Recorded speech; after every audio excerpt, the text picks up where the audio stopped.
सबसे पहले तो मैं पत्रकार मुद्दों को धन्यवाद करता हूं और आपके दर्शकों को भी मैं धन्यवाद करता हूं और जितने सैनिक समाज के पास में ये वीडियो जाए मैं उनसे हाथ जोड़ के रिक्वेस्ट करता हूं कि 15-15 ग्रुपों में इन वीडियो को शेयर करना। सबसे पहले तो यह है कि सर 20 फरवरी से लगातार धरना प्रदर्शन चल रहा है जवानों की जायज़ मांगों के लिए सांकेतिक संविधान के दायरे में, और आप लोगों ने देखा 23 जुलाई को कि पूरे देश के लाखों सैनिक अपनी जायज़ मांगों के लिए यहाँ जंतर मंतर पे एक इतिहास रचने का काम किया। रह गई आप बात 6 अगस्त की, तो आप लोग वहाँ खुद पत्रकारिता कर रहे थे, खुद आप लोगों ने देखा था, खुद उनके अध्यक्ष का वीडियो आया है कि वहाँ पर सिर्फ 2700 कुर्सी लगी थी, तो 2700 कुर्सियों पे 1.5 लाख व्यक्ति कैसे बैठ सकते? ये बिल्कुल झूठ है, पेवर झूठ है। और ये जो 20 फरवरी से जो धरना चल रहा है इसी को तोड़ने के लिए ये एक साजिश रची गई है सरकार और सरकार की गोद में बैठे हुए व्यक्तियों ने। उन्होंने अपनी राजनीतिक रोटियां सेकने के लिए, और मेरे हिसाब से आज पूरा सैनिक समाज इससे जागरूक भी हो गया कि 6 अगस्त को कोई जवानों की जायज़ मांगों के लिए वहाँ धरना प्रदर्शन था ही नहीं। अगर था तो उनकी कोई मांगे नहीं, कोई जायज़ नहीं, सारे के सारे जो जायज़ मांगे वो कोर्ट कचहरी में फंसा दी। फिर प्रजातंत्र लोकतंत्र की बात कर रहे हैं, 2 रस्तों से तो नहीं मांग पूरी हो सकती। लेकिन जहाँ आप में पूर्व सर्विसमैन है उनमें एकता बहुत ज़्यादा होती है, अब उस एकता के बीच में 2 फाड़ होती नजर आ रही है। नहीं, ऐसी कोई नहीं है। सैनिक एकता ये जिंदाबाद है, जिंदाबाद रहेगी, क्योंकि हम जब बॉर्डर पे खड़े होते हैं हम एकता से ही दुश्मन के छक्के छुड़ाते हैं। रह गई बात की 2 फाड़, देखो सर हर एक आंदोलन में विरोधी भी होती है। अगर विरोधी हर आंदोलन का एक हिस्सा होते हैं, उसके गहने होते हैं विरोध करना, और जो आपने दिखाया वो विरोधी सरकारी खेमे में बैठे हुए। पर यहाँ पे आपने देखा हुआ कोई भी राजनीतिक व्यक्ति नहीं उतरा आज तक 20 फरवरी के बाद में। यहाँ तक अन्ना हजारे जी का नाम लिया गया, बहुत ही सम्मानित बुजुर्ग हैं। यहाँ पर जो मेडलधारी है उनका नाम लिया गया, पर वो नहीं आए, उनकी जगह आए जो बीजेपी से जो ताल्लुक रखते हैं वो नेताएं जो खुद हिमाचल से जो सांसद की सीट मांग रहे हैं। और इसके अंदर जो केंद्रीय, मैं आपके चैनल के माध्यम से सारे देश के सैनिकों को बताना चाहता हूं, जो 6 अगस्त को आया, क्या उन्होंने देखा नहीं कि 6 अगस्त को बीजेपी के केंद्रीय मंत्री अनुराग ठाकुर के भाई अशोक ठाकुर, उनके नज़दीक के भाई वो आए, जो एक बीजेपी से अपॉइंटमेंट पद पे ऊपर बैठे हैं, नाफेड के अध्यक्ष हैं, और वहाँ पर कसीदे पढ़े जाते हैं वर्तमान सरकार के, प्रधानमंत्री का नाम लेके एक कसीदे पढ़े जाते हैं, व्यक्ति विशेष के नारे लगाए जाते हैं। सैनिक समाज में कभी भी व्यक्ति विशेष के नारे नहीं लगे, 2 ही नारे लगते हैं, भारतीय सेनाएं जिंदाबाद, भारत माता की जिंदाबाद। वकील सर, जिस तरह से आप लोगों 23 जुलाई को जंतर मंतर को आपने इतिहास के अंदर पूर्व सैनिकों यहाँ से लेकर 2.5 किलोमीटर तक पूर्व सैनिक थे, तो उसी को देखते हुए ये दूसरा फाड़ जो है रामलीला मैदान में इस प्रदर्शन को हल्का दिखाने के लिए बुलाया गया, जिसमें कुल संख्या 3 से 4 हज़ार होगी, इससे ज़्यादा नहीं होगी। इसमें कहा जा रहा है कि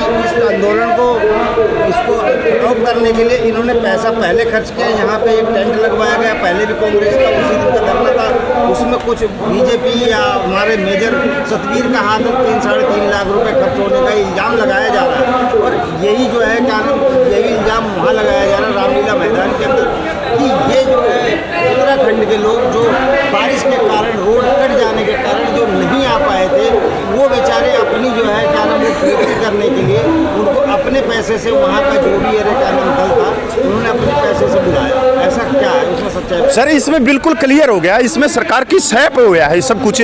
आप फ्री बसें भेजी जा रही हैं, फ्री बसों से आप सैनिक समाज को यहाँ पे लेके आ रहे हो, पर 23 जुलाई को कोई भी फ्री बस नहीं भेजी गई। यहाँ जो सैनिक यहाँ पर जो 23 जुलाई को आया, खाना खुद जो संस्थाएं हैं वो लेके आई। इसमें आप एक और भी रूप देखोगे, जो सेना के अंदर जिन्होंने 22 इंच की साइकिल चलाई और साइकिल के आगे कपड़े का थैला रखा, उसके अंदर एक गोभी का फूल, दो उसके अंदर दूध की थैली, सब्जी, सारा सैनिक समाज को मालूम है कि 22 इंच की साइकिल कौन चलाते हैं सेना में। वो कुछ जगह पे प्रधान बने हुए, उन प्रधानों ने क्या करा, गुमराह किया गया सैनिकों को हमारा जो 20 फरवरी के नाम के धरने के लिए। और आपने वहाँ पे ये भी देखा होगा कि सबकी छाती पे जो बिल्ले लगे हुए थे, या तो फेडरेशन के लगे हुए थे या सबका सैनिक संघर्ष कमेटी के लगे थे।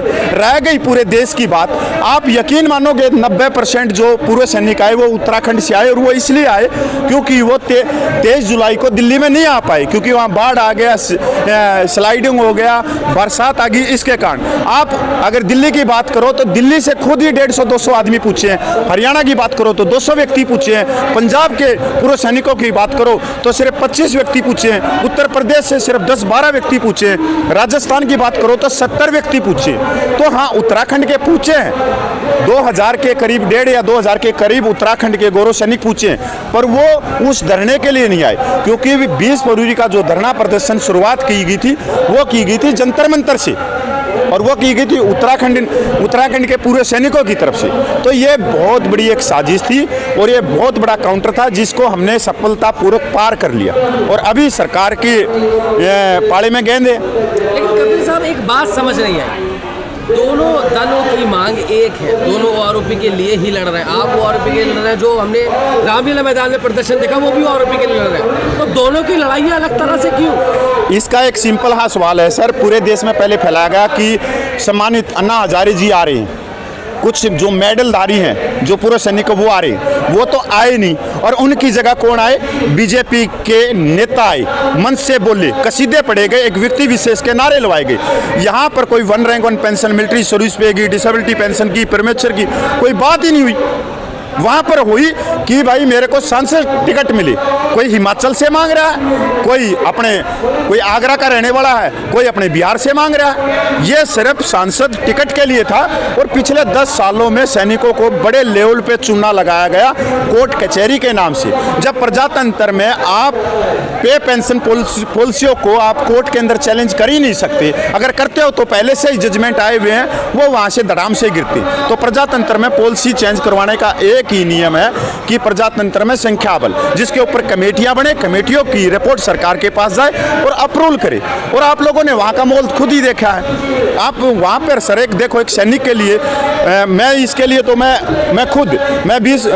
6 अगस्त के धरने में शामिल नहीं था, पर मैं जो भी वहाँ सैनिक भाई थे, और वो सैनिक भाई भी हमारे परिवार से, मैं पूरे देश के सैनिक भाइयों से भी माफ़ी मांगता हूँ और 140 करोड़ लोगों से भी मांगता हूँ। सैनिकों पे जो हमारी बहन है, बेटी हैं, छोटी बच्चियाँ, उनसे फूल फकवाए गए।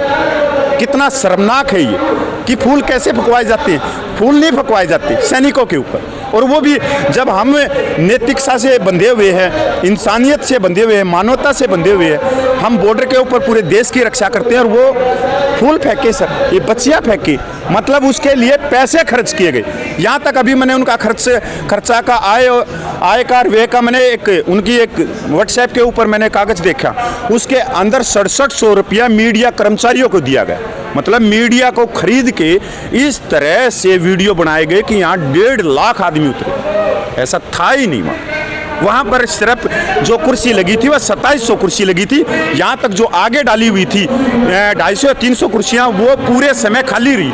अगर ज़्यादा संख्या बल आती तो आगे की कुर्सी पीछे आ जाती, बैठने की जगह नहीं मिलती। ये तो मीडिया कर्मी खुद देखते हैं, खुद वहाँ जानते हैं। लेकिन हम भी शुरू से देखते आ रहे हैं, जब भी आप यहाँ पे जंतर मंतर पे प्रदर्शन में आए, किसी भी राजनीतिक पार्टी के किसी भी आदमी को आपने यहाँ पे रहने नहीं दी, लेकिन वहाँ पे आप आरोप लगा रहे हैं कि जो भाजपा के सांसद वगैरह हैं, जो भाजपा के नेता हैं, उनको उन्होंने वहाँ पे बुलाया, अपनी राजनीति चमकाने की कोशिश करी। तो आपके साथ साथ बाकी जो पूर्व सर्विसमैन वहाँ पे मौजूद थे, उन्हें ये चीज़ नहीं दिखी। वो यही तो समझ में नहीं आता ना सर। पहले हमारे को इन्हीं चीज़ों के ऊपर गुमराह किया गया 75 सालों से कि हमारी संख्या बल दिखाई गई।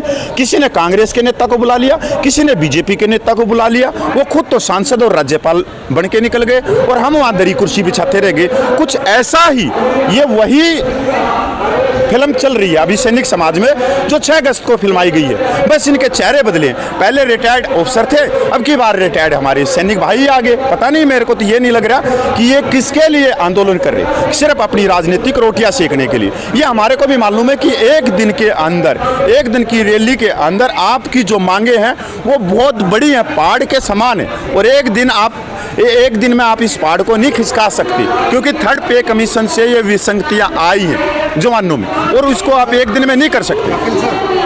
जिस तरह से पूर्व सैनिकों में पेंशनों में OROP 2 में विसंगतियाँ आई, इस तरह से पूर्व सैनिकों में आ गई ये विसंगतियाँ, भेदभाव, एक दूसरे का मतलब ऊपर चढ़ के राजनीति करना और मंच सजाना, राजनीति पूर्व सैनिकों को, देश के पूर्व सैनिकों को जो गुमराह हो चुके हैं, उनको आप क्या संदेश दें? सर, मेरा उन सभी प्रधानों को, जो पूरे देश की संस्थाओं के, मैं उनको हाथ जोड़ के इतना कहता हूं कि 7.5 लाख माता बहनें जो सैनिक विधवाएं हैं, वो आप लोगों को देख रही है कि आप लोगों ने उनके लिए किया क्या। आप हर महीने अपने अपने इलाकों में मीटिंग करते हो, चाय पकौड़ा खा के पिछवाड़े के हाथ मार के निकल लेते हो, फिर आते हो आप स्टेज के ऊपर प्रधान बनने के ऊपर। और ऐसी ये जो बीमारी हमारे अंदर घुस चुकी है, ये अकेले वहाँ नहीं थी, ये हर एक डिस्ट्रिक्ट में, हमारे हरियाणा में भी 2-3 है ऐसे ही जो राजनीति का चेहरा चमकाना चाहते हैं, जिनकी जेब मजबूत है पैसे में, उनको कोई फर्क नहीं पड़ता कि उनकी पेंशन 500 रुपया बढ़े या 500 रुपया घटे, उनको सिर्फ अपनी राजनीतिक रोटियां सेकनी। फर्क हमारे जैसे लोगों को पड़ता है, जो पहाड़ियों में जो हमारी सैनिक माता बहनें रहती है उनको पड़ता है, जो राजस्थान, मध्य प्रदेश, उड़ीसा, आंध्र प्रदेश, तमिलनाडु, पश्चिम बंगाल, बिहार, उत्तर प्रदेश, जो पहाड़ों में रहती है उन माता बहनों को फर्क पड़ता है। सर, ये जो राजनीति का इतना, ये जो सरकार की गोद में बैठ के कर रहे हैं, मैं इतना कहना चाहता हूँ कभी भी आपको 7.5 लाख माता बहनें माफ नहीं करेंगी, उनकी बद्दुआ आप लोगों को खा जाएंगी। या तो आप सचेत हो जाइए, और मैं उनको भी कहना चाहता हूँ जो 6 अगस्त को जिन्होंने ये किया कि आप अगर नैतिकता और इंसानियत आप में बची हुई है तो चुपचाप आप इस धरने में शामिल हो जाए जो 20 फरवरी से चल रहा है। ये गैर राजनीतिक धरना है, ना यहाँ बीजेपी के नेता आ रहे, ना यहाँ कांग्रेस के नेता को उतारने दे रहे, ना हम सरकार की, हम जो माननीय सरकार के पदों पे बैठे हैं, माननीय प्रधानमंत्री की नाम लेके आलोचना कर रहे हैं संवैधानिक शब्दों से, जो बाबा भीमराव अंबेडकर ने हमारे को दिया।